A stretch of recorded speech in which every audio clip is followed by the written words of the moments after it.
Salut à tous, c'est Axel de Testmobile.fr. On est à Abu Dhabi pour Nokia World 2013 et j'ai le HA500 dans les mains.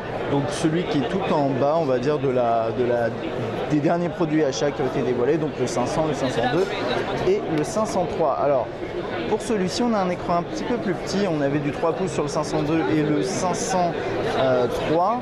Là, on a du 2.8. Si je me trompe pas, 2.7 ou 2.8. Là, j'ai un léger trou, mais c'est entre les deux.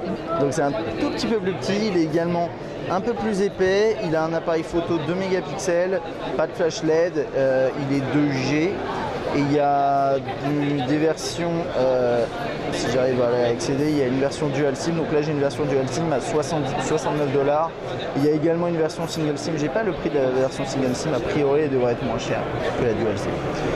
Et c'est un produit qui devrait être disponible dans les prochains mois. On n'a pas encore la date exacte. Normalement j'imagine entre Noël et début 2014.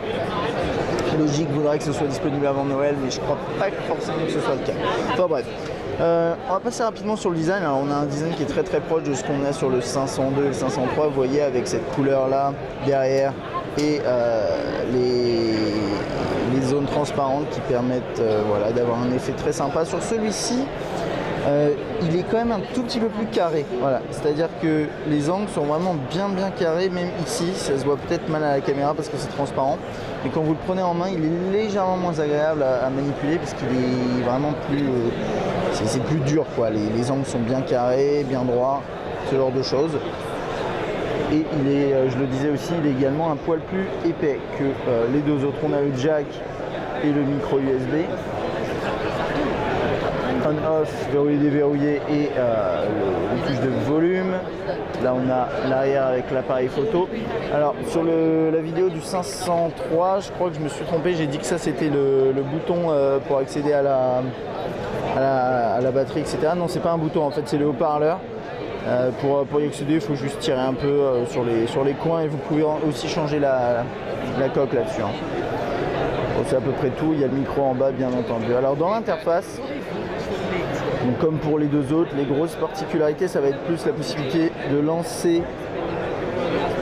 Il me fait un petit tuto, bon, ça c'est bien. De lancer l'appareil photo rapidement comme ça, bon c'est pas grave, je sais pas pourquoi il a un tuto qui se met en marche, mais bon voilà. Vous pouvez lancer l'appareil photo en faisant comme ça depuis l'écran d'accueil, enfin depuis l'écran verrouillé pardon. Là on a la vidéo, la photo et l'aperçu de la photo que vous venez de capturer. Non, l'aperçu, ah il a pas pris de photo encore, voilà. Ouais, c'est une des premières fois qu'il utilisait celui-là apparemment.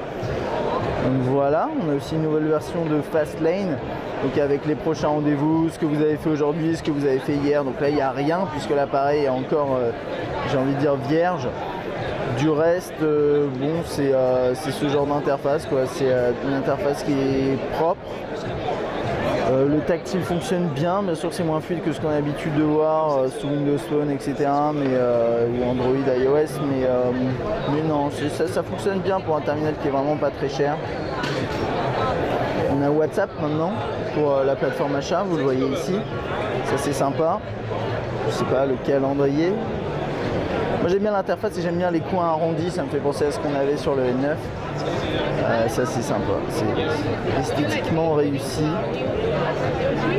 Bon, on a des jeux genre là je vois Plants vs Zombies, les Sims, FIFA. Alors bien sûr c'est pas des gens en 3D magnifiques, etc.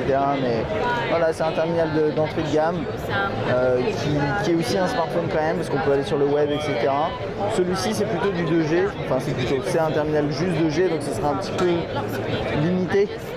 C'est le moins qu'on puisse dire en termes de débit, mais vous pourrez quand même partager des photos sur Facebook, envoyer des MMS, ce genre de trucs. Donc bon, un appareil au design intéressant et plutôt original, sympathique à l'œil et pas cher. Donc le HA500. Si vous avez des questions, n'hésitez pas. À bientôt.